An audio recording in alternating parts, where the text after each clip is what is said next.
বৈশ্বিক প্রেক্ষাপটে অর্থনৈতিক চাপ আছে দেশে। এর মধ্যে যথাসময়ে বাজেট দেওয়া হবে এবং তা বাস্তবায়ন করা হবে। বাংলাদেশ অর্থনীতি সমিতির দ্বিবার্ষিক সম্মেলনে একথা জানিয়েছেন প্রধানমন্ত্রী শেখ হাসিনা। তিনি বলেন, দেশের মানুষের উন্নয়নে সবকিছু করে যাচ্ছে আওয়ামী লীগ সরকার।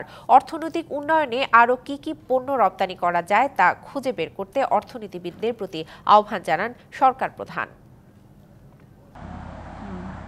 পরিবর্তিত বিশ্ব অর্থনীতি ও বাংলাদেশ এই প্রতিপাদ্য সামনে নিয়ে রাজধানীর ইঞ্জিনিয়ার্স ইনস্টিটিউশনে বাংলাদেশ অর্থনীতি সমিতির ২২তম দ্বিবার্ষিক সম্মেলন। এ সময় তিনি বলেন, ৭৫-এর পর ক্ষমতায় এসে দুর্নীতিকে নীতি বানিয়েছিল সামরিক শাসকরা। জিয়াউর রহমানের হাত ধরেই দেশে খেলাপি ঋণের সংস্কৃতি শুরু হয়েছিল। ৭৫-এর পরে তো এগুলি ছিল না, গবেষণা কোনো কিছুই ছিল না। মিলিটারি ডিক্টেটররা ক্ষমতাকে কিভাবে নিষ্কণ্টক করবে, মানুষের ভোট চুরি আর ক্ষমতাকে ভোগ করাটা তারা ভালো বুঝতো। কোন ব্র্যান্ড পড়বে, কোনটা পড়বে, প্যারিস থেকে কি আসবে, কোথা থেকে ইটালি থেকে কি আসবে, এইগুলি নিয়েই তারা ব্যস্ত ছিল। বঙ্গবন্ধু কন্যা জানান, জাতির পিতার দেখানো পথ ধরেই অর্থনীতিকে এগিয়ে নিচ্ছে তার সরকার। মূল লক্ষ্য মানুষের ভাগ্য উন্নয়ন। হয়তো অর্থনীতি অত বড় বড় সংজ্ঞা আমি বুঝবো না, কিন্তু আমি একটা জিনিস বুঝি যে মানুষের জন্য কাজ করতে হবে।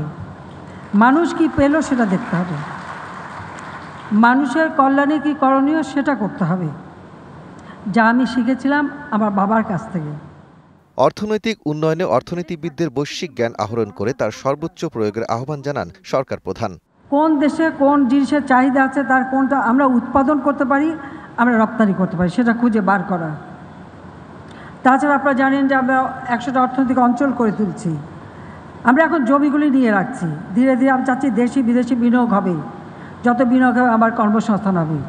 শেখ হাসিনা বলেন, সব ষড়যন্ত্র মোকাবেলা করে মর্যাদার সাথে বিশ্বে মাথা উঁচু করে দাঁড়াবে বাংলাদেশ। করুণার পাত্র হবে না, ভিক্ষা চেয়ে চলবে না, মাথা উঁচু করে মর্যাদা নিয়ে চলবে। Daud Khan, DBC news, Dhaka.